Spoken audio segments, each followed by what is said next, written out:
ओम प्रणाम सभी भाइयों बहनों को मेरा प्यार भरा नमस्कार।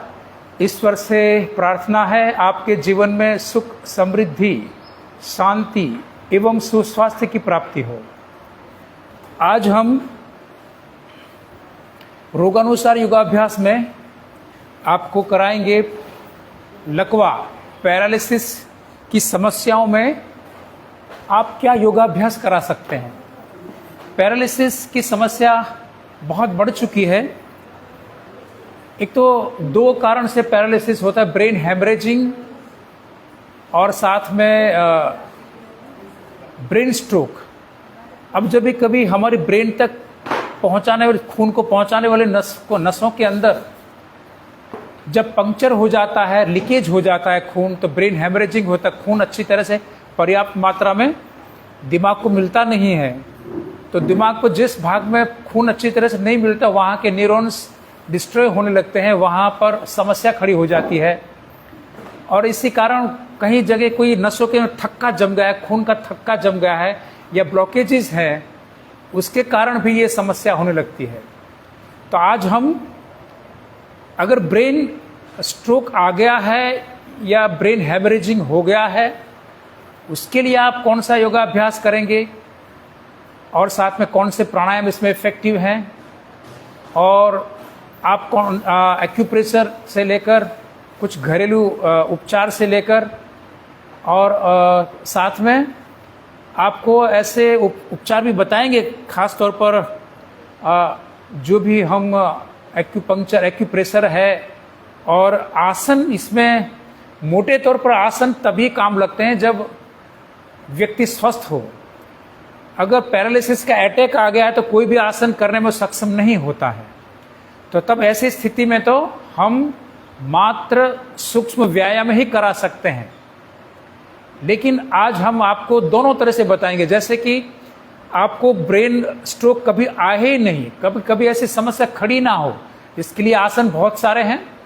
लेकिन अगर ब्रेन की समस्या, मतलब आपका पैरालिसिस का अटैक आ चुका है, आपका किसी एक साइड का हाथ पैर काम करने बंद हो चुके हैं, तो ऐसी हालत में आप क्या कर सकते हैं, ये बहुत इसमें आज को बताया जाएगा आपको। आइए सभी ज्ञान मुद्रा लगा लीजिए, प्रथम उंगली और अंगुष्ठ को मिलाकर रखें और इस तरह से आपके मेरुदंड को बिल्कुल सीधा रखें।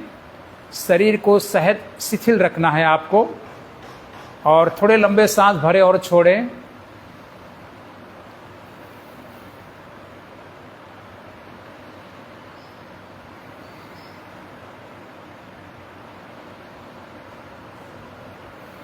तीन बार पवित्र ओमकार का उच्चारण करेंगे।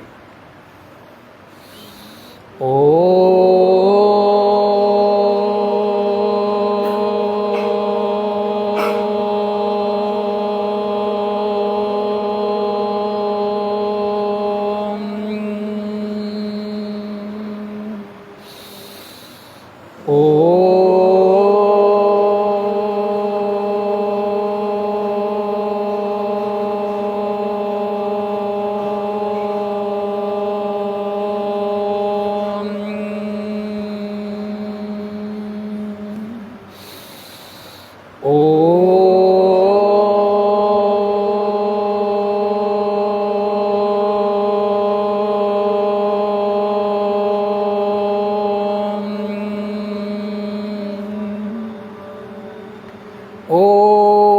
सहना भवतु सहनौ भुनक्तु सह वीर्यं कर्वावहै तेजस्विनावधीतमस्तु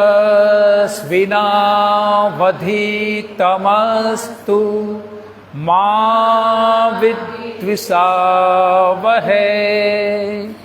ॐ असतो मा सद्गमय तमसो मा ज्योतिर्गमय मृत्योर्मामृतं गमय। ॐ शान्ति शान्ति शान्तिः। सभी गुरुजनों के चरणों में साष्टांग दंडवत प्रणाम, माता पिता के चरणों में प्रणाम, सभी देवी देवताएं, ऋषि मुनि, योग ऋषि, परम पूज्य स्वामी जी महाराज एवं श्रद्धेय आचार्य जी के चरणों में प्रणाम।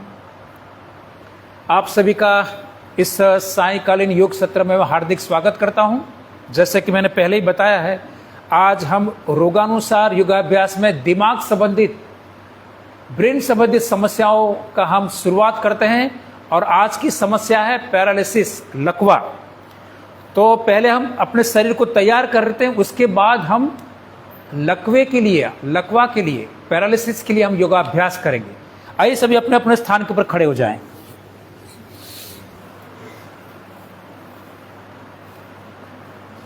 इस तरह से हाथ को इंटरलॉक करें ताड़ासन के लिए। इनहेल 1,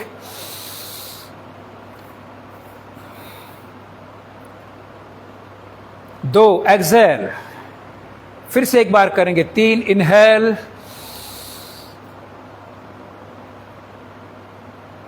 4, 5,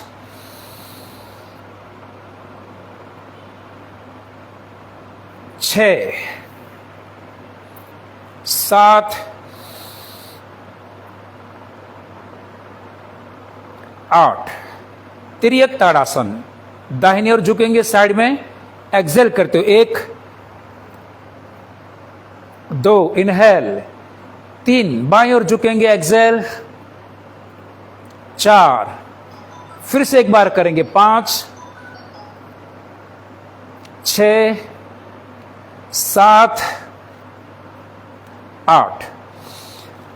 साइड से हाथ नीचा, पैर को चौड़े कर लीजिए, खोलकर करेंगे तिर्यक ताड़ासन। दोनों पैर को खोल लीजिए और पहले राइट साइड फिर left side. 1, exhale, 2, inhale, 3, exhale, 4, 5, 6, 7, 8। Side से हाथ नीचे। अब करेंगे कटी चक्रासन, दोनों हाथ आगे, पैर को वहीं पर स्थिर रखेंगे। राइट साइड से ट्विस्ट, एक्सेल करते हो 1, 2, इनहेल, बीच में, लेफ्ट साइड से 3, एक्सेल, 4, फिर से एक बार 5, 6, 7, 8। अब करेंगे, दोनों पैर को चौड़े कर लीजिए त्रिकोणासन के लिए। दाहिने हाथ को ऊपर उठाएं, बाएं हाथ को बाएं पैर के ऊपर लगा दीजिए। 1, एक्सेल, 2, इनहेल, अब दूसरी साइड से 3, एक्सेल, 4, इनहेल, फिर से एक बार करेंगे 5, 6, 7, 8। अब करेंगे कोणासन, आगे झुकेंगे क्रॉसवाइज। 1, इनहेल, 2, एक्सेल, दाहिने हाथ को बाएं पैर के पास में नीचे लेकर आएं और बाएं हाथ को ऊपर रखें और नजर ऊपर के हाथ की तरफ। 3, इनहेल, अब दूसरी साइड से 4, एक्सेल, 5, फिर से एक बार करेंगे 6, 7, 8, 9। अब दोनों पैर पास में लेकर आएंगे। अर्ध चक्रासन के लिए पीछे झुकना है, पैर को सीधे ही रखें, मात्र कमर में से पीछे मुड़कर। इनहेल 1, 2, एक्सेल, फिर से एक बार 3, 4। अब करेंगे हस्तपादासना, सांस अंदर, हाथ ऊपर। 1, इनहेल, 2, एक्सेल,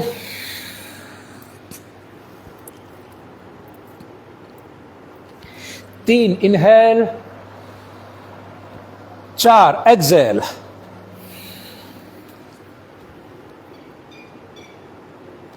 5, इनहेल, साइड से हाथ नीचे। अभी आपको सबको ताड़ासन लगाकर चलना है, आगे पीछे ताड़ासन में चलें, पैर की एड़ी ऊपर रखें, टो के ऊपर चलेंगे।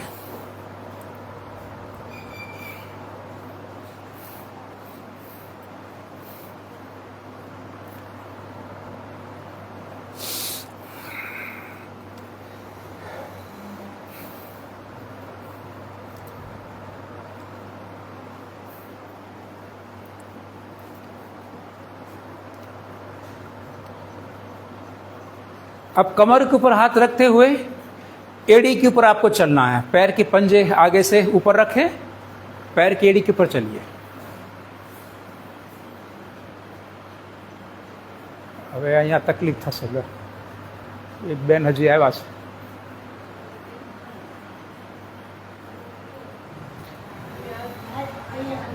એક તમે આમ લાવજો કે તમે આમ।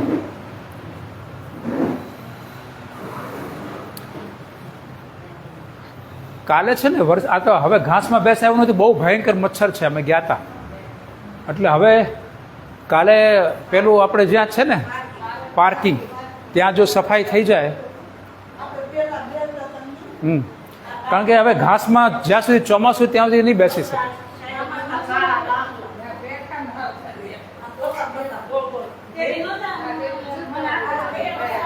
चलो आइए, सभी बैठ जाएंगे नीचे। तो आज हम यहाँ पर जहाँ पर योगाभ्यास, जहाँ से मैं लाइव कर रहा हूँ, पिछले तीनों सेशन हमने बाहर किए थे गार्डन में, लेकिन वहाँ बारिश की वजह से बहुत ही ज़्यादा मच्छर वगैरह हो चुके हैं उधर, और गीला भी है थोड़ा। तो आज हम एक हॉल में बैठे हैं। तो ब्रेन संबंधित समस्याओं में बहुत सारी समस्याएं हैं, जैसे कि पैरालिसिस है, अल्जाइमर है, डिमेंशिया है, एपिलेप्सी है, पार्किंसंस है। अब ये सभी समस्याओं के लिए सर्वोत्तम है योगाभ्यास। आप ठीक है, आपको इमरजेंसी में हॉस्पिटलाइज होना पड़े, आपको ऑपरेट कराना पड़े, ठीक है, लेकिन अगर आपने हॉस्पिटल से आने के बाद आपने योगाभ्यास किया, खासतौर पर प्राणायाम का अभ्यास और कुछ सूक्ष्म व्यायाम, तो बहुत जल्दी से आप इस समस्या में से मुक्त हो जाएंगे। ये फैक्ट है। अगर आप पहले से योगाभ्यास करते आ रहे हैं, जैसे कि आप नियमित योग कक्षा में जाते हैं, पैर को बाएं से दाएं हिलाएं, नियमित योग कक्षा में जाते रहते हैं और साथ में खान पान में ध्यान रखते हैं। आजकल ये ब्लॉकेजेस क्यों आ रहे हैं? हमारी खून की नसों के अंदर ब्लॉकेजेस और लोहे खून के थक्के जम जाना, इसका कारण है हमारा भोजन। बहुत ज़्यादा junk food, fast food, oily food खा खाकर हम हमारे खून को गाढ़ा बनाई। आम बेसी जाए, यहाँ जाओ बेन, હવે તમારે અહીંયા જ બેસવું પડશે, કા પછી આમ બેસી ગયો, બેસી જાઓ, કોઈ વાંધો, આને થોડું આમ મારી દો, ઓલી બાજુ જાઓ, કામ બેસી જાઓ, આને તમે આમ ખૂણામાં મળી જાઓ, થોડું એડજસ્ટમેન્ટ કરવું પડશે આજે આ બધું। જ્યાં સુધી વરસાદની સિઝન છે ને, આમ તો પહેલો હોલ, હા, जो एक मकोड़ो है એને આમ थोड़ा धक्को मार जा। तो आज आपको एक तो प्राइमरी प्रिवेंशन, योग में ऐसी ताकत है, ऐसे कई आसन हैं, अगर आप करते हैं रोज तो आपको कभी भी ब्रेन स्ट्रोक या आपके खून का रिसाव, ब्रेन हैमरेजिंग नहीं होगा। ये फैक्ट है। लेकिन साथ में आपको, मैंने बोला, भोजन में जरूर ध्यान रखना होगा। तो कुछ ऐसे योगासन, अब देखो, एक बार आपको ब्रेन स्ट्रोक हो गया अथवा तो ब्रेन हैमरेजिंग हो गया, तो आप किसी भी एक पार्ट, आधा शरीर काम करेगा, आधा शरीर उसमें काम नहीं करेगा। जैसे कि ब्रेन के इस साइड में, दाहिनी और राइट साइड का ब्रेन का गोलार्ध है, वहाँ पर अगर वहाँ पर खून नहीं पहुँच रहा है तो ये डैमेज हो गया, तो आपके ये पूरा हिस्सा, आधा हिस्सा काम नहीं करेगा। चेहरे का, आँख का, मुख का, आपके कंधों का, ये भुजाओं का, आपके हाथों का, ये आपके कमर का, आपके स्पाइन का और आपके पैर का, मतलब आधा हिस्सा काम नहीं कर। अगर ब्रेन का ये वाला गोलार्ध, लेफ्ट गोलार्ध, जो वहाँ पर खून की आपूर्ति अच्छी तरह से नहीं हो रही, तो वहाँ डैमेजेस होने लगा न्यूरॉन्स का, तो ये वाला हिस्सा हमारा शरीर का आधा हिस्सा काम नहीं करेगा। तो कोई भी परिस्थिति में आप देखो ऐसी समस्या होगी तब योगाभ्यास करने में सक्षम ही नहीं, फिर तो आपको मात्र सूक्ष्म व्यायाम पर और प्राणायाम करना होगा, बस इतना ही पर्याप्त है।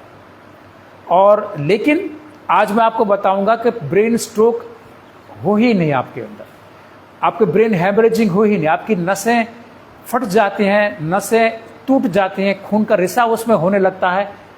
हाँ, बटरफ्लाई करो सभी। खून का रिसाव होने लगता है क्योंकि आपके खून की नसों में अंदर ही पंक्चर हो गया, अंदर पंक्चर, खून लीकेज हो गया अंदर ही, उसको बोलते हैं ब्रेन हैमरेजिंग।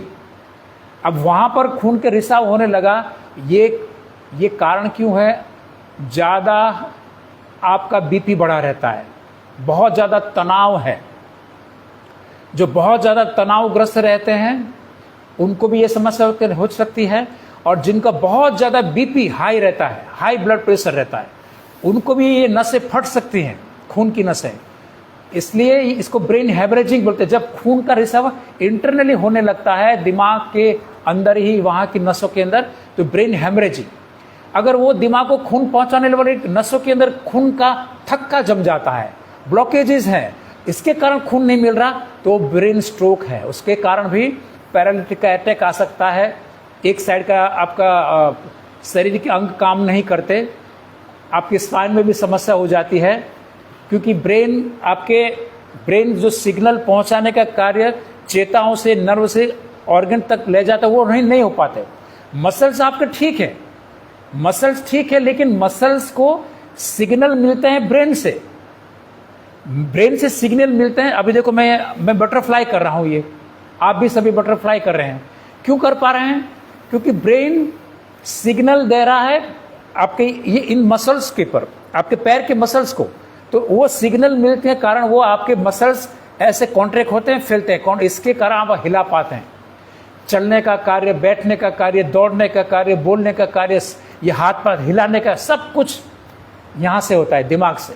वो सिग्नल भेजता है और आपके मसल्स तब काम करेंगे अच्छी तरह से, तब ही वो आपके हाथ पैर हिलेंगे। अभी देखो मैं बोल रहा हूँ तो मेरे जो जड़बें खुल रहे हैं, फैल रहे हैं। अब ये क्यों कर रहे हैं? ये दिमाग से सिग्नल यहाँ के मसल्स तक आते हैं और मसल्स वो खोल बंद कर, इसके कारण ये हो पाता है। अगर मुझे ब्रेन स्ट्रोक हो गया या पैरालिसिस का अटैक आ गया तो यहाँ तक सिग्नल नहीं मिल रहा तो मैं बोल नहीं पाऊंगा। वो जीभ को आप रख दो, मैं अच्छी तरह जीभ मेरी बोल नहीं पाएगी, तो मैं अभी देखो कई साधकों को जो पैरालिसिस का अटैक आता है अच्छी तरह बोल नहीं पाते।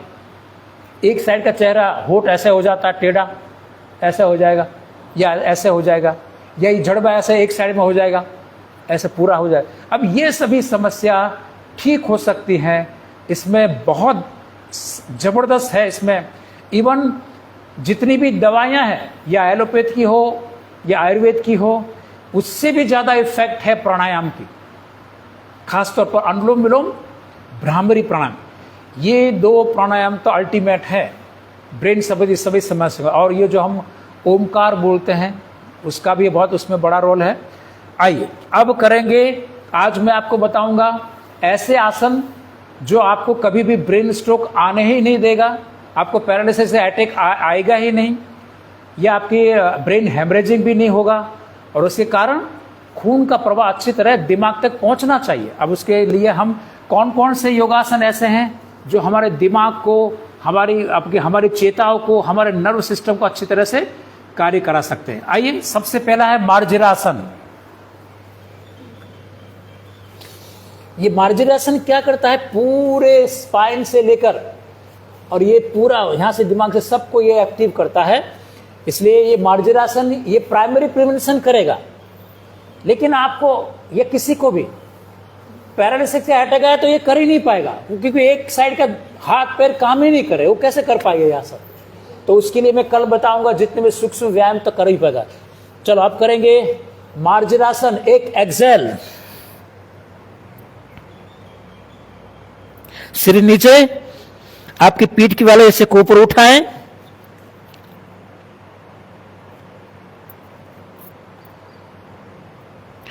दो इनहेल। अब बीच वाले पीठ वाले हिस्से को नीचे ले जाएं और ऊपर देखें, ये काउ पोज है। कैट पोज काउ पोज का कॉम्बिनेशन है ये मार्जरासन। फिर से कैट पोज, एक्सेल, फिर से ये मार्जरासन।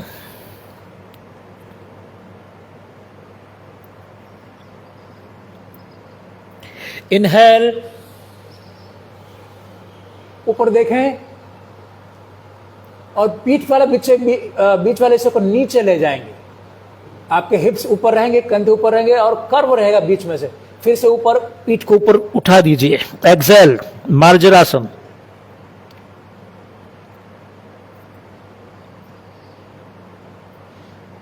पांच, फिर से एक बार काउ पोज।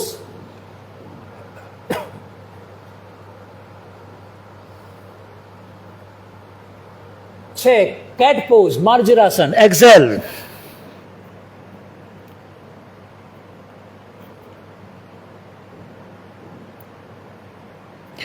विश्राम। तो ये मार्जरासन इफेक्टिव है, मतलब ये आपके जितने भी चेताएं हैं, नर्वस सिस्टम है, पेरिफेरल नर्वस सिस्टम है, आपको सेंट्रल नर्वस सिस्टम है, उसको सभी को ये एक्सरसाइज दे देकर वो एक्टिव रखता है। और इसके कारण ब्रेन और ऑर्गन्स के बीच जो सिग्नल ले जाने का, संवेदना वहां पहुंचाने का कार्य हमारे जो चेताएं कर रहे हैं वो अच्छी तरह से कर पाएंगे। तो ये मार्जरासन भी बहुत अच्छा है। और वैसे शशांक आसन भी बहुत बढ़िया है। शशांक आसन में, शशकासन में हमारा खून का प्रवाह दिमाग तक आता है, वो शांति के लिए है, वो स्ट्रेस को कम करने के लिए है। तो आपको शशकासन भी इसमें इफेक्टिव है। आइए सभी बैठ जाएंगे इस तरह से वज्रासन में, और दोनों पैर को चौड़े रखें और हाथ को इस तरह से आगे स्लाइड करते हुए आपकी ठोड़ी को जमीन के साथ स्पर्श करा दीजिए। तो ये मार्जरासन, सॉरी ये है शशकासन। ये शशांकासन भी प्राइमरी प्रिवेंशन के लिए अच्छा है। मैं फिर से कह रहा हूं, अगर पैरालिसिस का अटैक आ गया है तो वो बेचारा ये एक भी आसन कर नहीं पाएगा। उस टाइम तो वो मात्र कर पाएगा सूक्ष्म व्यायाम। सूक्ष्म व्यायाम में उपयोगी हो जाते हैं फिर तो।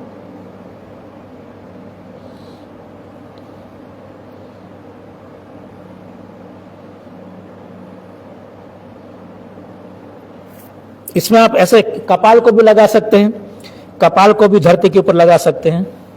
ज्यादा आपका दिमाग गर्दन थक जाए तो कपाल को लगा लीजिए। विश्राम। तो ये हो गया मार्जरासन, सॉरी ये शशकासन, शशांक आसन हो गया। अब ये अगला आसन है वक्रासन। तो वक्रासन भी इसमें इफेक्टिव है प्राइमरी प्रिवेंशन के लिए। अगर पैरालिसिस का अटैक आ गया तो वो तो बेचारा कर ही नहीं पाएगा, लेकिन मैं बता रहा हूं आपको समस्या ना हो इन फ्यूचर, उसके लिए मैं बता रहा हूं। अब वक्रासन, दाहिने पैर को मोड़कर पास में लेकर आएंगे, दाहिने हाथ को पीछे लगा लीजिए और बाएं हाथ को इस तरह से क्रॉस करके यहां से पकड़ लीजिए और फिर करेंगे ट्विस्ट, कमर में से, गर्दन में से पूरा पीछे की ओर देखें। यह है वक्रासन, बहुत इफेक्टिव है डायबिटीज के लिए और सभी आपकी जो पेरिफेरल नर्वस सिस्टम है और आपके सेंट्रल नर्वस सिस्टम के जो स्पाइनल कॉर्ड्स है उसको ट्विस्टिंग फोर्स देता है, इसलिए बहुत इफेक्टिव हो जाता है। पेरिफेरल नर्वस सिस्टम जो हमारे चेताएं, हमारे सेंट्रल नर्वस सिस्टम के जो स्पाइनल कॉर्ड्स है उसमें से सभी निकल रही हैं 33 जगहों में से, उसके लिए बहुत इफेक्टिव हो जाता है। विश्राम। तो ये कभी भी आपको ब्रेन स्ट्रोक या पैरालिसिस का अटैक नहीं आना था, ब्रेन हैमरेजिंग नहीं होना। आप दूसरी साइड से दोनों पैर आगे, अभी आपको बाएं पैर को पास में लेकर आएंगे, अब बाएं हाथ को पीछे लगा लीजिए, अब दाहिने हाथ को इस तरह से क्रॉस करके यहां से पकड़ ले और बाएं ओर से अपने आप को ट्विस्ट कर लिए, पीछे की तरफ देखें।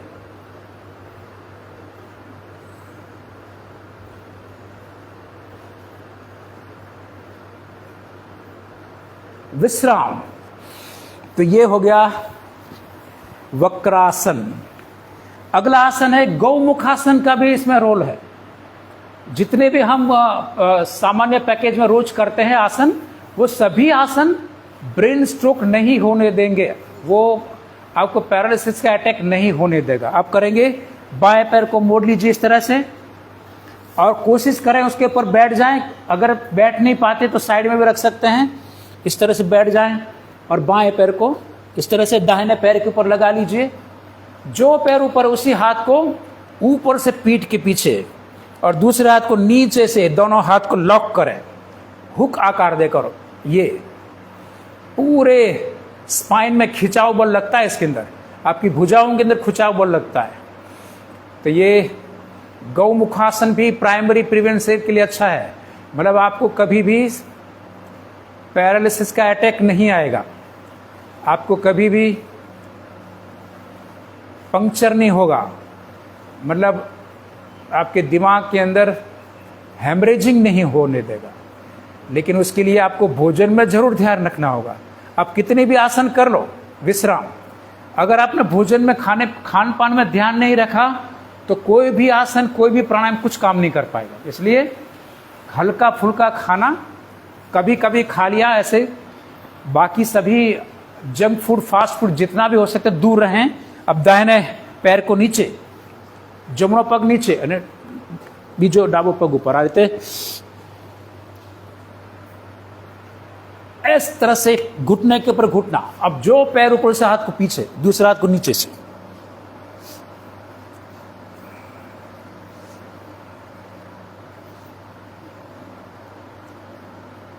विश्राम।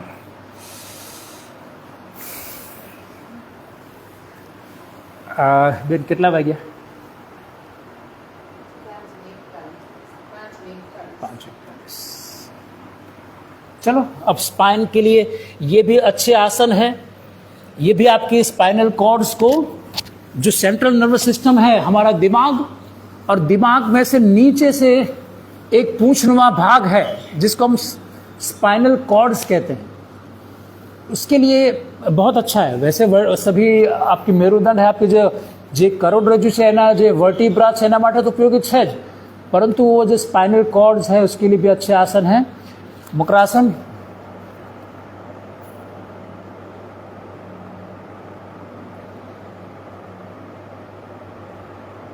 अब करेंगे भुजंग आसन, दोनों हाथ साइड में। एक इनहेल,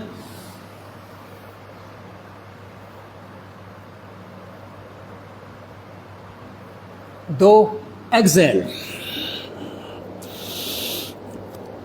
अब करेंगे सलभासन, दोनों हाथ की एक थाई के नीचे दबा लीजिए। अब दाहिने पैर को ऊपर उठाएंगे, एक इनहेल, दो एक्सेल। अब बाएं पैर को ऊपर उठाएंगे, 3 इनहेल, 4। अब आगे से श्रीधर को भी ऊंचा करें और पीछे से दोनों पैरों को, एक इनहेल,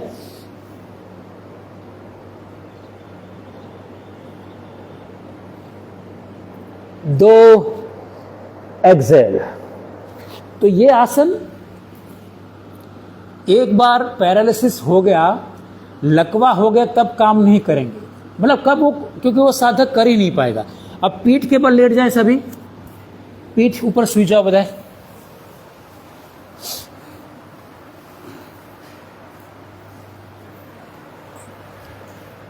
पीठ के बल लेट कर अगला आसन करेंगे सेतु बंधन आसन।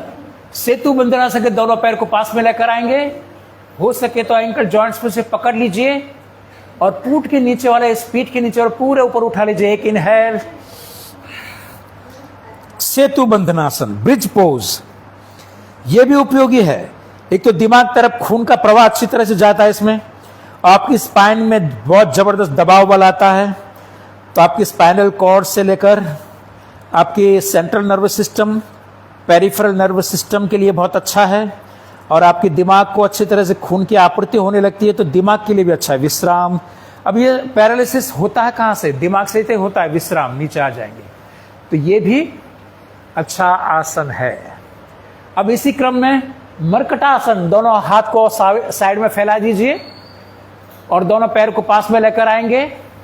दाहिनी ओर पैर और लेफ्ट साइड में आपके सिर को ट्विस्ट करना है। एक, जमणी बाजू पग, डाई बाजू माथू। इनहेल, श्वास अंदर, 2 एक्सेल, 3 बाएं और पैर और राइट साइड में सिर को ट्विस्ट करना है। 4 विश्राम।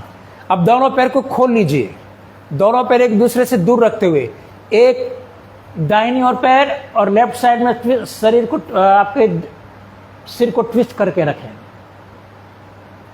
2 3 बाईं ओर पैर को साइड में रखें और आपके सिर को दाहिनी ओर। 4 विश्राम। अब दोनों पैर ऊपर कर लीजिए, इस तरह से दोनों पैर साथ में रखें, બંને પગ વાળેલા રાખો ગોઠણમાંથી। दोनों पैर ऐसे घुटनों में से मोड़ के रखना है, लेकिन आपके शरीर के पास में रखें, दाहिने और पैर और लेफ्ट साइड में सिर को ट्विस्ट करना है। 1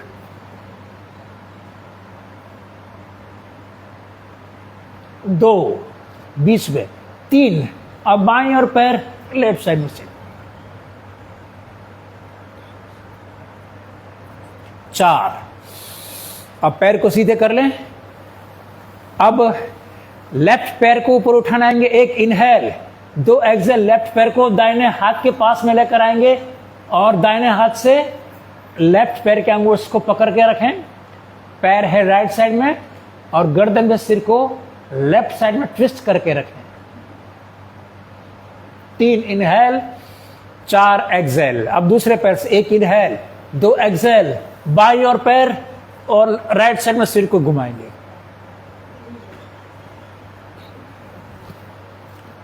3 4 अब इसी क्रम में दोनों पैर एक साथ, 1 इनहेल, 2 एक्सेल, दोनों पर राइट साइड में पैर और लेफ्ट में सिर को ट्विस्ट करके रखें।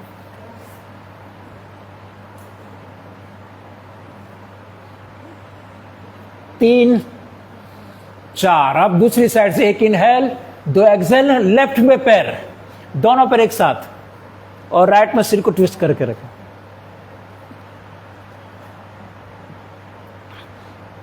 3 ऊपर, 4 नीचे। हो गया। अभी शवासन कर लीजिए। शवासन बहुत उपयोगी है दिमाग संबंधी सभी समस्याओं के लिए, जैसे पार्किंसंस हो, पैरालिसिस हो, अल्जाइमर हो, डिमेंशिया हो, एपिलेप्सी हो, इन सभी दिमाग संबंधी समस्याओं को, स्ट्रेस के लिए, तनाव को कम करता है। ये बहुत अच्छी तरह से तनाव को कम कर। दोनों पैरों में फासला, दोनों हाथ शरीर से दूर, हथेली आकाश की ओर खुली रखें और दोनों पैर को बाएं से दाएं हिला लीजिए। आपकी भुजाओं को भी बाएं से दाएं ट्विस्ट करें, आपके कंधों को ऊपर नीचे गति दीजिए और गर्दन में सिर को बाएं से दाएं हिला लीजिए। अब शरीर को स्थिर रखते हुए दीर्घ श्वसन करें, गहरा सांस भरें और छोड़ें। 5 से 7 बार लंबाई से सांस भरेंगे अंदर और लंबाई से छोड़ेंगे। बहुत ही बढ़िया है सभी प्रकार के दिमाग संबंधित रोगों के अंदर, सभी प्रकार के तनाव के अंदर, सभी प्रकार के मानसिक रोगों के अंदर, हार्ट हाई बीपी की समस्या में बहुत बढ़िया है। अब सांस को अपने आप ही चलने दीजिए। एकाग्रता पैर के पंजों के ऊपर ले जाएं, दोनों पैर के पंजों को शिथिल कर लीजिए आपकी संकल्प शक्ति से। पैर के उंगली, पैर के अंगुष्ठ को, पैर के टखने को, दोनों पैर की पिंडलियों को भी, घुटनों को भी, थाई मसल्स को भी, पैर के अंगुष्ठ से लेकर हिप जॉइंट्स तक दोनों पैरों को शिथिल कर लें, ढीला छोड़ दीजिए। अभी आपकी संकल्प शक्ति को काम पर लगाएंगे सभी। अब पेट के ऊपर एकाग्रता, पेट के अवयवों को शिथिल करें। हार्ट के ऊपर एकाग्रता, आपके हार्ट को भी शिथिल करें। लंग्स के ऊपर एकाग्रता, आपके लंग्स को भी शिथिल कर लीजिए। आपकी स्पाइन, मेरुदंड को, आपके पूरे पीठ वाले हिस्से को भी शिथिल कर लें। दोनों कंधों को, दोनों भुजाओं को भी शिथिल करें। गर्दन को, आंख, नाक, कान, पूरे चेहरे को भी और दिमाग को भी, मस्तिष्क को भी शिथिल कर लीजिए। और कोशिश करें, और शिथिल छोड़ें शरीर को, और प्रयास कीजिए शरीर को शिथिल छोड़ने के लिए, और प्रयत्न करें। पृथ्वी का ग्रेविटेशनल फोर्स आपके शरीर के प्रत्येक परमाणु को नीचे की तरफ खींच रहा है और आपका शरीर नीचे की तरफ जा रहा है। ऐसा अनुभव कीजिए, ऐसा महसूस करेंगे कि मेरा शरीर नीचे जा रहा है, धरती के अंदर जा रहा है। अब प्रत्येक सांस प्रश्वास के ऊपर एकाग्र होते हुए ध्यानात्मक शवासन, योग निद्रासन, शिथिलीकरण, रिलैक्सेशन। तो आपकी कक्षा में जितने भी साधक आते हैं, आपको भी किसी को भी पैरालिसिस में, आपके परिवार में पैरालिसिस को लकवा का अटैक आया हो, तो उनको शवासन जरूर कराएं। 10 से 15 मिनट 20 मिनट तक करा सकते हैं इसको। समय कम हो तो 10 मिनट, वरना 15 से 20 मिनट सुबह शाम दोनों टाइम इस शवासन को जरूर कराएं। आप दोनों हाथ की हथेली ऊपर, हथेली आपस में रगड़ लीजिए। ये तनाव को बहुत जल्दी कम कर देता है, दिमाग को शांत कर देता है। अब दिमाग शांत होगा तो इसमें बहुत जल्दी लाभ मिलेगा। अब हाथ की हथेली गर्म करके आंखों के ऊपर लगाएं। आंख के ऊपर से हथेली लेकर अब हथेली को चेहरे के ऊपर, कान के ऊपर, गर्दन के ऊपर, चेस्ट, पेट, पैर, भुजाओं के ऊपर, और बाईं ओर करवट लेते हुए आराम से आप दोनों हाथ के सपोर्ट से बैठ जाएंगे। तो ये आज मैंने जो आसन कराए, एक तो जिनको पैरालिसिस है बेचारा वो कर ही नहीं पाएगा, तो उसके लिए क्या, उसके लिए मात्र सूक्ष्म व्यायाम। अब इतने सारे सूक्ष्म व्यायाम, तो 1 घंटा तो मात्र सूक्ष्म व्यायाम करने में चाहिए, इतने जबरदस्त सूक्ष्म व्यायाम है। तो जब पैरालिसिस से अटैक आ जाता है तो फिजियोथेरापिस्ट घर पे बुलाना पड़ता है। फिजियोथेरापी अलग अलग प्रकार के एक्सरसाइज कराता है, लेकिन मैं आपको ऐसी एक्सरसाइज बताऊंगा वो खुद कर पाएगा, और आप परिवार जब भी उसको करा सकते हैं, तो बहुत ज़बरदस्त लाभ मिलेगा इसमें। तो इसमें अब हम अब हम करेंगे प्राणायाम 6-10। अब प्राणायाम का सत्र, प्राणायाम बहुत इंपॉर्टेंट है इसके अंदर। भस्त्रिका, कपालभाति, इसमें बाह्य प्राणायाम नहीं करेंगे। बाह्य प्राणायाम वो इसमें ज़्यादा इफेक्टिव है, लेकिन वो कर नहीं पाएगा अच्छी तरह से। तो हम भस्त्रिका, कपालभाति करा सकते हैं। अगर कपालभाति भी करने में सक्षम नहीं है, इसमें हम उज्जाई भी आज नहीं करेंगे। अनुलोम विलोम, भ्रामरी, ओमकार मतलब उद्गीत प्राणायाम और मेडिटेशन, इतना ही पर्याप्त है। मैं तो ये भी कहूँगा, ऐसे कई हमारे साधक हैं, और मैंने एक बार बताया थे, एक भाई को पता चला कि मुझे पैरालिसिस का अटैक आना, एक साइड से खींचने लगा, चेहरा खींचने लगा, यहाँ के हाथ पैर सुन्न होने लगे, तो तुरंत पता चल जाते कि कुछ होने वाला है। तो उसने क्या, उसको मालूम था कि इसमें प्राणायाम बहुत इफेक्टिव है, तो उसने बैठे बैठे प्राणायाम चालू कर दिया, जो हाथ काम करता था। अब देखो, दाहिने हाथ के अगर काम नहीं कर रहा, वहाँ पर उसकी साइड इफेक्ट हो गई है, तो बाएं हाथ से कर सकते हैं अनुलोम विलोम इस तरह से। तो जो हाथ उसका काम करता उस हाथ से अनुलोम विलोम चालू कर दिया, लगातार करता रहा, वो ब्रेन स्ट्रोक आने वाला, तो पैरालिसिस का अटैक आना, वो रुक गया, वहीं पर रुक गया। इतना जबरदस्त है ये, इतना इफेक्टिव है ये अनुलोम विलोम प्राणायाम। आइए हम भस्त्रिका से शुरुआत करते हैं। अब इसमें मुद्राएं कौन सी काम करती हैं? इसमें 2 मुद्राएं सर्वश्रेष्ठ हैं। एक मुद्रा है वायु मुद्रा। अभी दोनों मुद्रा लगानी है। आप में किसी में, मतलब आपके परिवार में किसी को भी, आपके अड़ोस पड़ोस में किसी को पैरालिसिस का अटैक हो, आप सजेस्ट कर सकते हैं कौन सी मुद्रा? वायु मुद्रा। प्रथम उंगली को, तर्जनी को, इंडेक्स फिंगर को अंगुष्ठ के नीचे लगाएं और अंगुष्ठ को मोड़कर उस पर लगा दीजिए और 3 उंगली सीधे। ये है वायु मुद्रा। अब ये 15 मिनट ये लगानी है वायु मुद्रा, और 15 मिनट लगानी है प्राण मुद्रा। ये प्राण मुद्रा है। पहली 2 उंगली सीधी रहेंगी और लास्ट वाली 2 उंगली मतलब अनामिका और कनिष्ठिका का अग्रभाग और अंगुष्ठ के अग्रभाग को मिलाकर रखें, और ये इंडेक्स फिंगर मतलब तर्जनी और मध्यमा सीधी रहेगी। ये प्राण मुद्रा। ये दो मुद्रा सर्वोत्तम है पैरालिसिस के लिए। दोनों मुद्रा लगानी है। 15 मिनट लगाएंगे वायु मुद्रा और 15 मिनट लगाएंगे ये प्राण मुद्रा। तो पहले वायु मुद्रा लगाकर प्राणायाम करें भस्त्रिका, लंबा सांस भरे और लंबा छोड़े। तो आपके परिवार में कोई ऐसा समस्या वाला हो तो आप क्या करें, उनको बोल दीजिए आपको वायु मुद्रा लगानी है 15 मिनट सुबह, और आपको प्राण मुद्रा भी लगानी है 15 मिनट। फिर धीरे धीरे बढ़ाते आधा घंटा ले जा सकते हैं, 15 मिनट से स्टार्ट कर सकते हैं। दोनों 15-15 मिनट दोनों मुद्रा लगानी है 15-15 मिनट। फिर बाद में आधा घंटा लगा सकते हैं। भस्त्रिका कीजिए, आराम से लंबा सांस भरने का, आराम से छोड़ने का, इसमें जल्दबाजी नहीं। अब पैरालिसिस को अटैक वालों को हम तेज गति वाला नहीं करा सकते, उसको ऐसे ही कराए धीरे धीरे आराम से। देखो ये साउंडलेस ब्रीथ इन, साउंडलेस ब्रीथ आउट, इस तरह से लंबा सांस भरे और छोड़े। ये भस्त्रिका उसको ऑक्सीजन का लेवल अच्छी तरह से बढ़ाएगा। जब खून के अंदर ऑक्सीजन मिक्स होगा तो ब्रेन को जो डैमेज हुए जो सेल हैं, जो न्यूरॉन हैं, वो फिर से कार्यक्षम बनने लगेंगे, एक्टिवेट होने लगेंगे। ब्रेन को चाहिए मैक्सिमम ऑक्सीजन, मैक्सिमम ऊर्जा चाहिए ब्रेन को। सबसे ज़्यादा ऊर्जा ब्रेन को चाहिए, क्योंकि दिमाग लगातार कार्य करता रहता है, दिमाग हमारा ब्रेन। तो ये पैरालिसिस, ये लकवा कहाँ से होता है? ब्रेन से संबंधित है ये समस्या, दिमाग से संबंधित। विश्राम, रुक जाएंगे। तो ये हो गया भस्त्रिका। तो आप में से पैरालिसिस वालों को कैसे भस्त्रिका कराना है, इस तरह से आराम से देखो, ऐसे लंबा भरेंगे, लंबा छोड़ेंगे, ये कराना है। अब तेज गति वाला भस्त्रिका उसको नहीं कर, ये वाला नहीं करा सकते,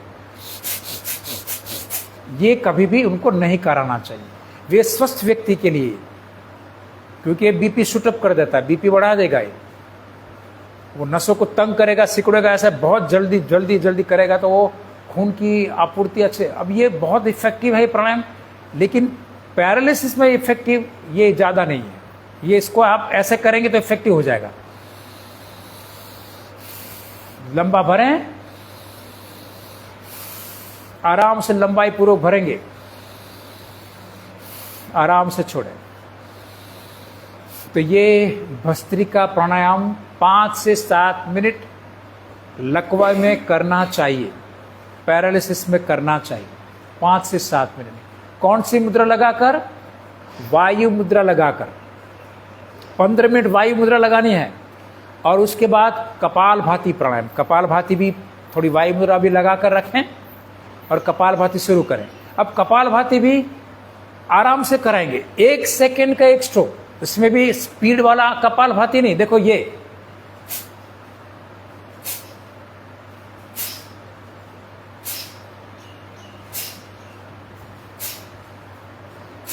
स्ट्रोक कपालभाति कराएंगे, ये वाला नहीं, ये कपालभाति नहीं। 1 सेकेंड 1 स्ट्रोक। देखो ये थोड़ा सेकेंड से भी ज्यादा, देखो ये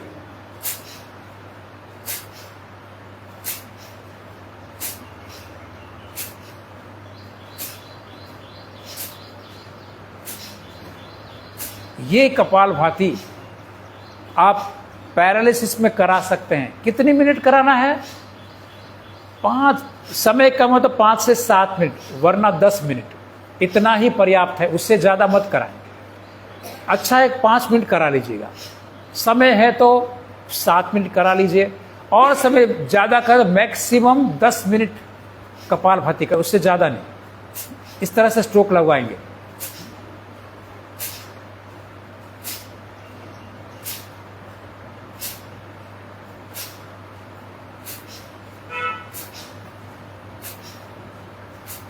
अभी सभी प्राण मुद्रा लगा लीजिए। पहली 2 उंगली सीधी रहेंगी और लास्ट की 2 उंगली और अंगुष्ठ को मिलाकर रखें। अब प्राण मुद्रा लगाकर कपालभाति करें।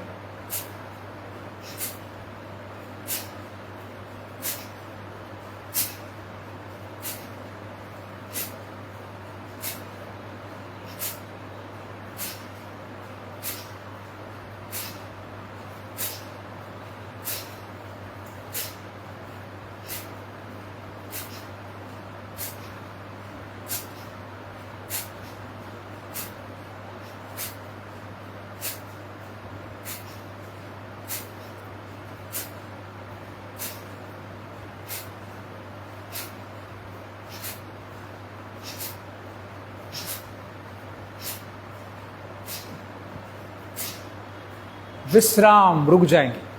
ये कपालभाति कितना कराएंगे? 5 मिनट, 7 मिनट, बहुत ज़्यादा समय तो 10 मिनट, उससे ज़्यादा नहीं। कौन सी मुद्रा लगाकर? वायु मुद्रा अथवा तो ये प्राण मुद्रा, 2 मुद्राएं पर्याप्त है इसके अंदर। अब इसमें आपको मैं एक्यूप्रेशर बताता हूं। अब एक्यूप्रेशर इसमें बहुत इफेक्टिव है। एक्यूप्रेशर खुद नहीं कर पाएगा। जिनको पैरालिसिस का अटैक आया है, जिनको लकवा है, वो खुद नहीं कर पाएगा, आपको खुद करना होगा। तो आप अच्छी तरह सीख लेंगे कौन कौन से एक्यूप्रेशर इसमें काम करेंगे। अब देखो, इसमें एक तो सभी, मैं थोड़ा पास में आ जाता हूं ताकि आपको, आप जो ऑनलाइन जुड़े हैं उनको अच्छी तरह से दिखाई दे।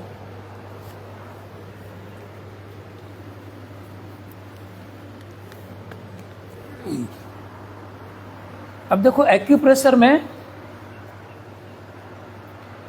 जितने भी हमारे उंगलियों के टॉप हैं, एक तो उनको 1-1 मिनट दबा लीजिएगा।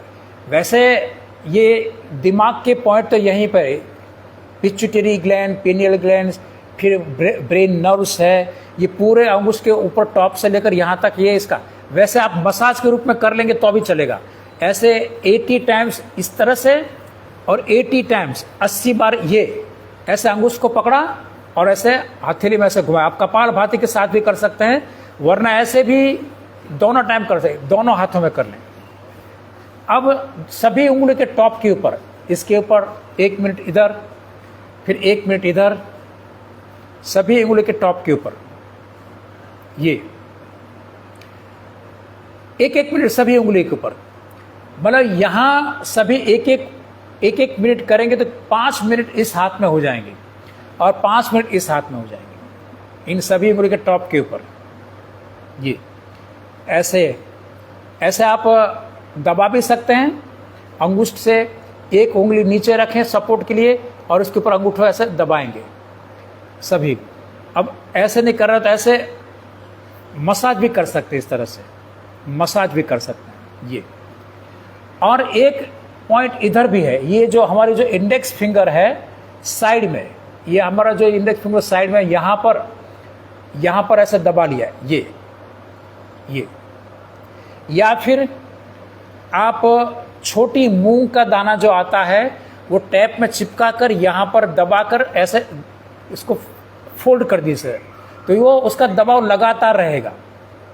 तो ये यहाँ पर ये भी एक पॉइंट है, यहाँ पर इंडेक्स फिंगर में, तर्जनी में, अंदर की साइड में, बाहर की साइड में नहीं, ये बाहर की साइड में नहीं, यहाँ अंदर की साइड में, दोनों उंगलियों में, दोनों तर्ज में। तो कितने पॉइंट हो गए? 5 उंगलियों के टॉप के ऊपर, यहाँ भी, और इंडेक्स फिंगर की ये जो तर्जनी उंगली इसके यहाँ अंदर में। यहाँ तो एक मूंग का छोटा दाना ले, टैप के अंदर चिपका दे, यहाँ रखकर टैप उसको फोल्ड कर लीजिए चारों तरफ, वो लगातार वहाँ टैप रहेगा। और बीच में इसमें से दबा सकते हैं अपने उंगली से, तो अच्छी तरह से दबाव आएगा ये। तो यहाँ दोनों उंगली में भी ये भी अच्छा पॉइंट है। अब सभी ये चैनल्स में दबाएं, ये सभी चैनल्स, ये सभी हाथों के चैनल्स, ये जितने भी चैनल्स दिखाई दे रहे हैं, ये जो पहली तर्जनी उंगली और मध्यमा उंगली बीच की जो चैनल है, ग्रूव है, इसको भी आप ऐसे दबाते ऐसे जाएंगे, ऐसे दबाएंगे। 1 मिनट इधर, 1 मिनट इधर, ये सभी चैनल हैं। ये जो दिखाई दे रहे हैं सभी बीच की उंगली में, ये पूरे आपको वात को कम करे। ये वात के कारण होता है, वायु की प्रकोप से ये होता है लकवा। तो ये सभी उंगली के चैनल में आप ऐसे करेंगे। इस तरह पैर में भी चैनल, उसमें भी कर सकते हैं। अब ये मास्टर पॉइंट है। अब ये मास्टर पॉइंट को भी, ये जो अनामिका उंगली के टॉप के ऊपर है, उसको चारों तरफ से इस तरह से पकड़कर ऐसे मसल लीजिए। इस तरह ऐसे करेंगे, दोनों साइड दबाव देते हुए, दोनों उंगलियों में। और ये पैर की उंगली में भी है। ये देखो, हमारी जो छोटी वाली उंगली है, ये यहाँ पर मास्टर पॉइंट है, ऐसे दबाएंगे। ये मास्टर पॉइंट है। ये इतना इफेक्टिव है ये मास्टर पॉइंट। कभी कोई बेसुध हो जाता है, बेभान हो जाता है, आप दबाएंगे तुरंत खड़ा हो जाएगा। और यहाँ एक दबा दिया, थोड़ा यहाँ दबा दिया तो तुरंत ही वो बेभान अवस्था में से बाहर आ जाएगा। ये देखो, ये दोनों पैरों में दबाना है, दोनों पैरों में। तो ये अब कुछ एक्यूप्रेशर पॉइंट यहाँ भी है, देखो ये इधर यहाँ कोहनी में ऐसे दबाएंगे, इस तरह से दोनों कोने मोड़कर ये जो हड्डी है उसके थोड़ा सा अंदर जो नरम भाग है उसमें दबाएंगे।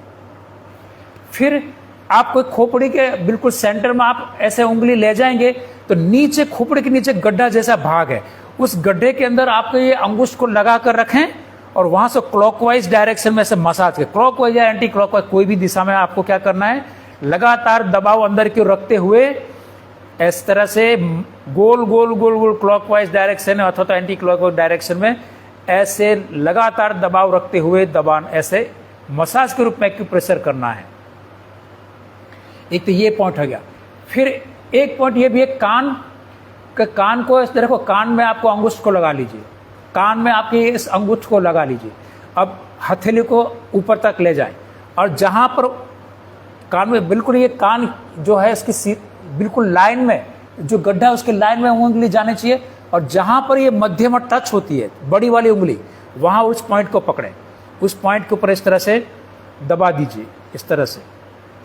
मतलब वो जो पैरालिसिस वाला है खुद नहीं कर पाएगा, अगर आपको ये नॉलेज है तो आप कर पाएंगे उनको इस तरह से। यहाँ पर ये सभी मैंने एक्यूप्रेशर के दिमाग, मतलब ये दिमाग संबंधी समस्या में खासतौर पर जो पैरालिसिस का अटैक आ चुका है, लकवा हो चुका है, उनके लिए मैंने ये एक्यूप्रेशर पॉइंट बताएं।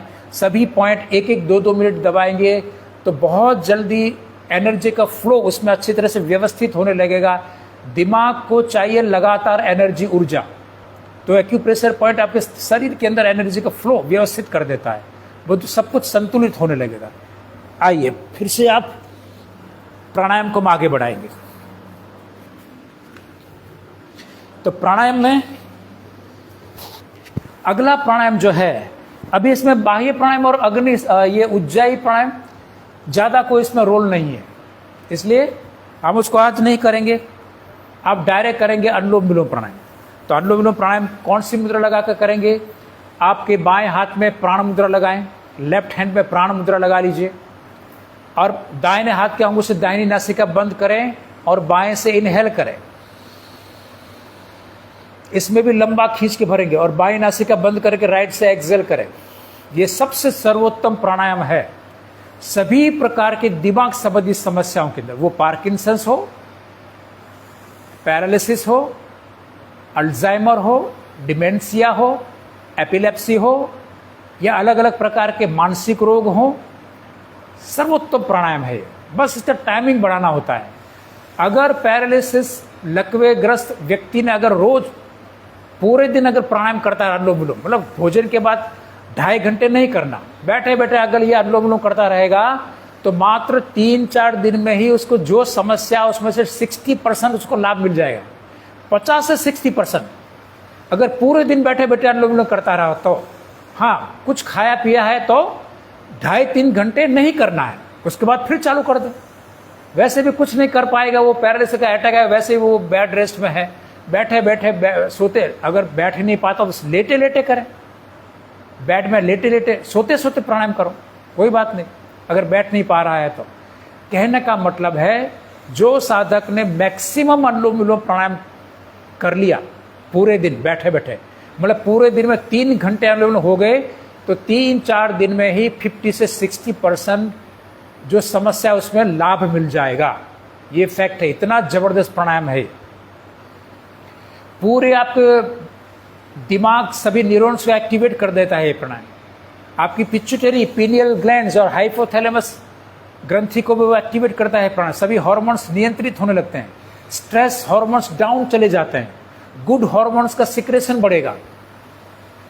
कार्टिसोल है, एड्रेनालिन है, नॉर एड्रेनालिन है, ऐसे स्ट्रेस हार्मोन्स डाउन जाएंगे और गुड हार्मोन्स सेरोटोनिन है, डोपामिन है, ऑक्सीटोसिन है, एंडोर्फिन है, ऐसे गुड हार्मोन्स का सिक्रेशन बढ़ेगा। ये सभी हैप्पी हार्मोन है, वो अंदर से आनंदित प्रफुल्लित हो जाएगा। इतना ये शांत कर देता है ये प्राणायाम, बहुत जबरदस्त प्राणायाम है ये, अनुलोम विलोम प्राणायाम। तो पैरालिसिस में कितना करना है? पूरे दिन करना है। अगर जल्दी ठीक होना है तो पूरे दिन, बैठे बैठे वैसे ही बैठा है, बेड में लेटा है, ऐसे तो प्राणायाम करता रहे पूरे दिन। भोजन के बाद 2.5-3 घंटे बात करें बस। सुबह का नाश्ता किया है तो 2.5 घंटे जाने दीजिए। दोपहर का खाना खाया है तो 2-2.5 घंटे जाने दीजिए। शाम को खाना खाया तो 2 घंटे जाने दीजिए। और पूरे दिन बैठे बैठे प्राणायाम करें, अनुलोम विलोम प्राणायाम करते हैं। अब अनुलोम विलोम से कंटाला आ जाए, विश्राम रुक जाए। अब अनुलोम विलोम करते करते उसको कंटाला आ गया, अब मानवी है, अब पूरे दिन करेगा तो क्या करेगा? अब जैसे कंटाला है तो फिर भ्रामरी चालू कर दिया। अब भ्रामरी कर लो, जैसे आपको लगा अब कंटाला आने लगा अनुलोम विलोम करते करते, तो भ्रामरी 10-15 मिनट कर दिया, अनुलोम विलोम चालू रखा, फिर लगा कि अब तो ये तो इसमें अब ज़्यादा थक गए या कंटाला, तो भ्रामरी कर लो 11 बार। इस तरह से पहली उंगली कपाल के ऊपर, 3 उंगली आंखों के ऊपर, अंगूठे कान बंद कर लीजिए। इनहेल,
हाथ नीचे, विश्राम। अब देखो समझ लो ये 11 बार हो, चाहे भाई 11 बार हुआ नहीं है, ये तो हमारे पास इतना समय थोड़ी, हम थोड़ी करेंगे इतना। जो पैरालिसिस अटैक हो उनको 11 बार करना होगा, ये मिनिमम टाइमिंग है 11 बार। जब भी अनुलोम विलोम से थक जाएं, कंटाला आना लगे तो 11 बार अनुलोम विलोम कर लिया, फिर से अनुलोम विलोम चालू कर दिया, फिर से अनुलोम विलोम चालू करो सभी।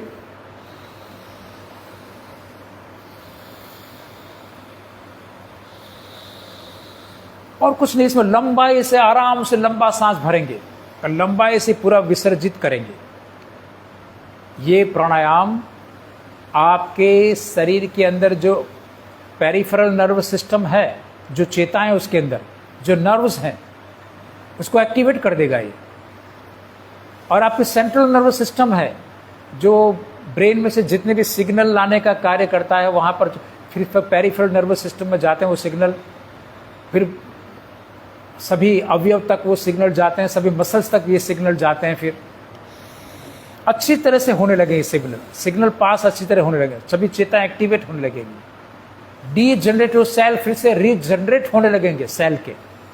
इतना इफेक्टिव प्राणायाम है, लेकिन उसके लिए बहुत ज्यादा करना पड़ता है, 3-3 घंटे सुबह दोपहर शाम को इतना करना पड़ता है, तो बहुत जल्दी ठीक हो जाते हैं।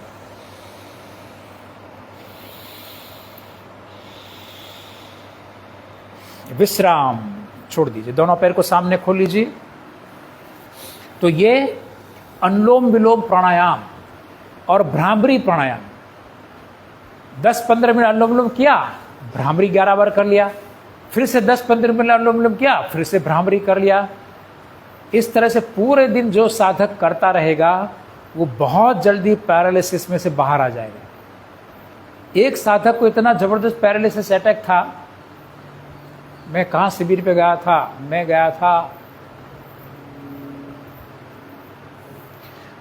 याद नहीं आ रहा मुझे, मैं शायद कच्छ में कहीं था, कच्छ में नहीं, गोंडल साइड, हाँ गोंडल।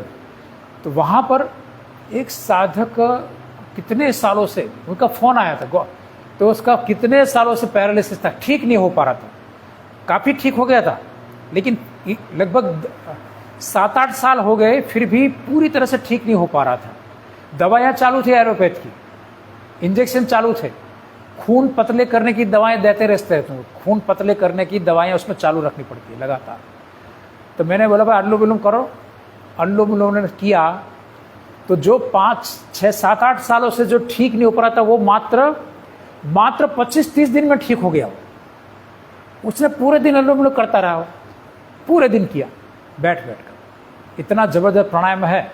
इसलिए जब भी किसी को पैरालिसिस का अटैक की संभावना लगे या आने लगा ऐसा, उसमें हमें थोड़ा बहुत तो मालूम पड़ ही जाता है, या मुंह की हम बोलने में थोड़ा हमारी जीभ अच्छी तरह चलती नहीं है, या फिर आंख छोटी नहीं लगती, या फिर ये जड़बा ऐसा साइड में खींचने लगता है, या हमारी जीभ अंदर खींचने लगती है, या हमारे हाथ पैर सुन्न होने लगते हैं, खाली चढ़ जाती है, सुन्न हो जाते हैं। सुन्न हो जाने का मतलब है भारीपन आना, हाथ पैर उंगलियां काम नहीं कर पाते, तो तुरंत ही मालूम तो पड़ जाए। जो हाथ काम करो उसे अनुलोम चालू कर दीजिए बिना डरे। तो ये पूरे ब्लड का सर्कुलेशन अच्छी तरह से बढ़ा देता है। ये प्राणायाम, अनुलोम विलोम प्राणायाम पूरे सर्कुलेटरी सिस्टम को एक इफेक्टिव कर देता है, कार्यक्षम कर देता है। ये प्राणायाम इतना इफेक्टिव है। आइए बैठ जाएं फिर से। अब करेंगे भ्रामरी प्राणायाम फिर से एक बार, 3 बार। उसके बाद में हम करेंगे उद्गीत प्राणायाम। पहली उंगली कपाल के ऊपर, 3 उंगली आंखों के ऊपर, कान को बंद कर लीजिए। इनहेल,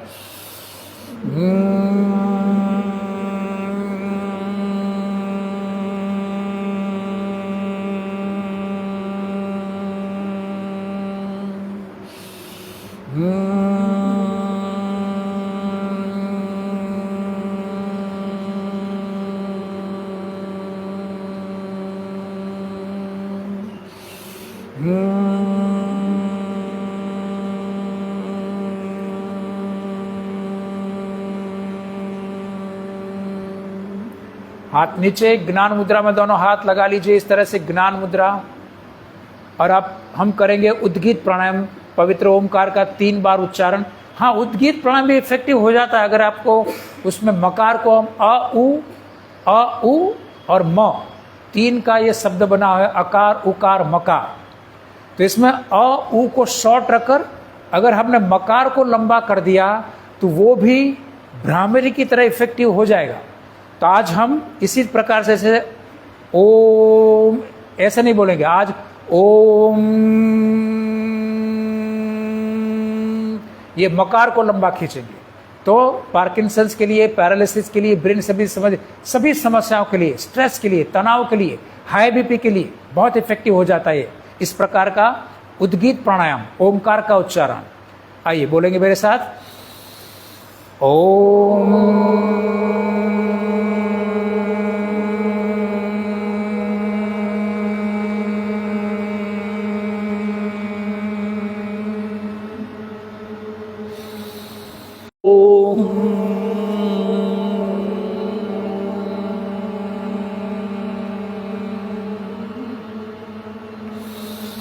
ओम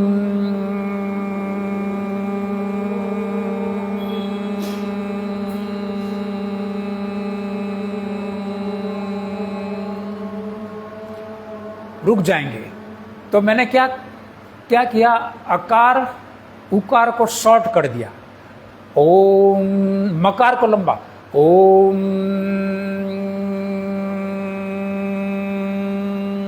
ऐसे करने से हाई बीपी के लिए बहुत लाभप्रद हो जाता है ये, और स्ट्रेस तनाव के लिए बहुत लाभप्रद हो जाता है, ब्रेन संबंधी सभी समस्याओं के लिए लाभप्रद हो जाता है। आइए सभी थोड़ा ध्यान कर लीजिए, ये भी बहुत अच्छा है। पैरालिसिस के अंदर, लकवे के अंदर ये भी बढ़िया है। आपके हाथों में ज्ञान मुद्रा लगा के रखें, आपके मेरुदंड को सीधा रखें, नीचे नहीं बैठ पाते, और वैसे भी लकवाग्रस्त नीचे तो बैठ ही नहीं पाएंगे, चेयर में बैठकर, बेड में बैठ के करेंगे, ठीक है, जहाँ भी बैठ पाएँ करें। तो इस तरह से नासिकाग्र मन को केंद्रित रखें और शरीर को शिथिल छोड़ दीजिए, लेकिन आपके मेरुदंड को सीधा रखें। शरीर सहज शिथिल, मंद मंद सूक्ष्म सांस आप अंदर जो ले रहे हैं उसे गहराई से अनुभव कीजिए। और गर्म प्रश्वास जो आप बाहर विसर्जित कर रहे हैं उसे भी अनुभव करें। प्रत्येक सांस प्रश्वास के साथ एकाकार हो जाएं, तल्लीन हो जाएं, पूरी तरह से गहराई में चले जाएंगे, अंदर की ओर गहरे चले जाएंगे और अंदर गहराई में चले जाएंगे। शांति ही, शांति ही, शांति ही।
आइए, दोनों हाथ की हथेली को आपस में रगड़ लीजिए, घिस लीजिए और दोनों हाथ की हथेली को घिसकर गर्म करें। पहले उष्मा शक्ति को, हीट एनर्जी को उत्पन्न कर लीजिए। जब हथेली गर्म हो जाए तब इन उष्मा शक्ति को, इस हीट एनर्जी को ट्रांसफर कर लें आंखों के ऊपर रखकर।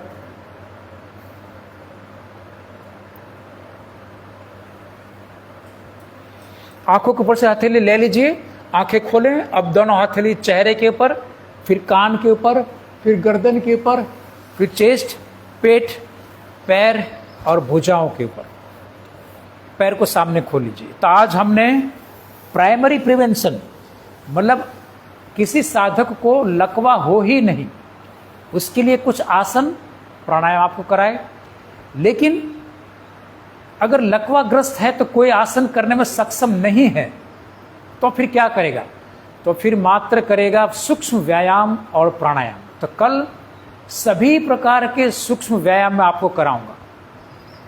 आपकी आंख में भी पैरालिसिस का, मतलब लकवे का असर हो चुका है। आपके नाक पर, आपके एक साइड के होठ के ऊपर, एक झड़बे के ऊपर एक साइड झड़बा ऐसे टेढ़ा मेढ़ा हो जाए। सभी आपके रिस्ट यहाँ सुन्नपन हो गया है। अब किसी की मुट्ठी खुलती नहीं है, अब किसी की मुट्ठी ऐसी रहेगी लकवे में, या किसी की टेढ़ी मेढ़ी हो जाती है इस तरह से, और किसी की मुट्ठी ऐसे तो खोलना पड़ता है, ऐसे हाथ को ऐसे करके ऐसे कर। अब ये सभी ऐसी स्थिति में क्या हम कर सकते हैं? तो सूक्ष्म व्यायाम में कल आपको बताऊंगा। तो कल हम आसन नहीं करेंगे, कल हम करेंगे मात्र सूक्ष्म व्यायाम सभी प्रकार के, और इतने इफेक्टिव हैं पैरालिसिस के अंदर, ये बहुत ही बढ़िया है।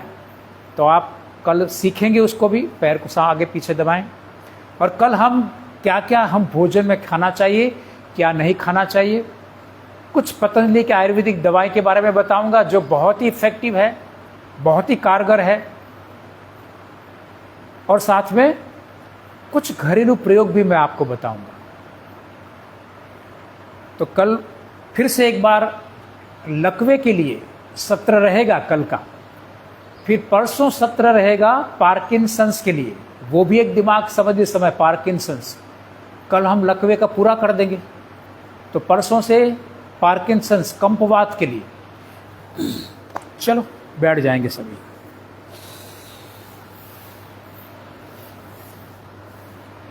आइए सभी ताली बजाएं।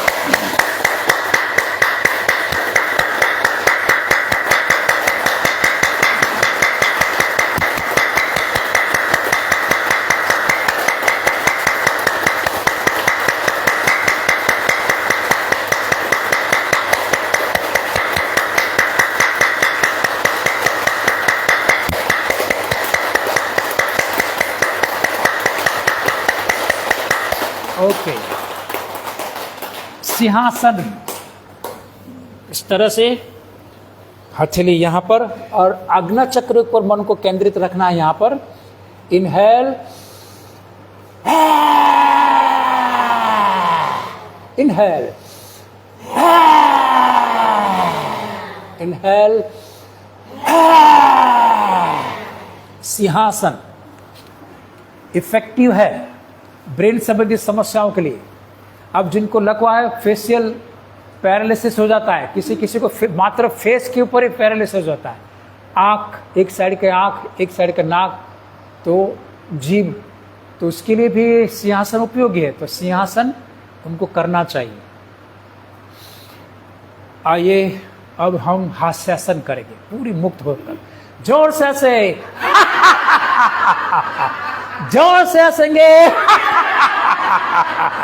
और जोर से,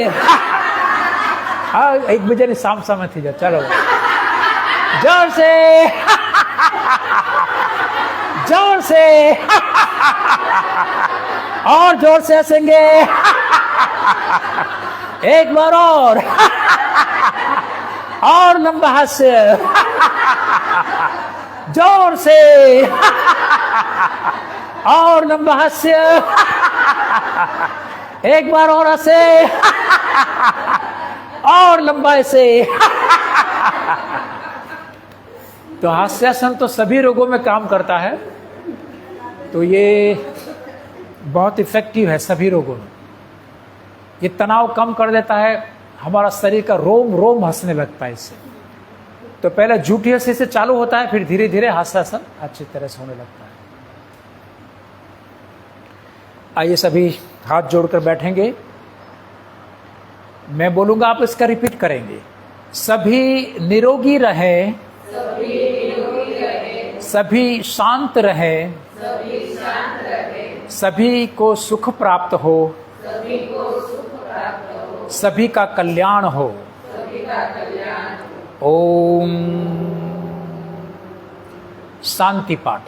ओम ध्योः शांति अंतरिक्षं शांतिः पृथ्वी शांति रापः शांतिः औषधयः शांति वनस्पतयः शांतिः विश्वदेवः शांति ब्रह्मः शांतिः सर्वं शांति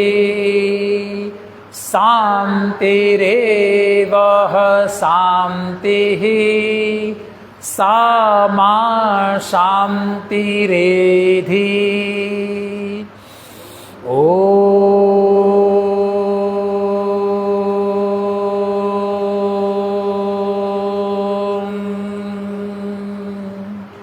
शांतिः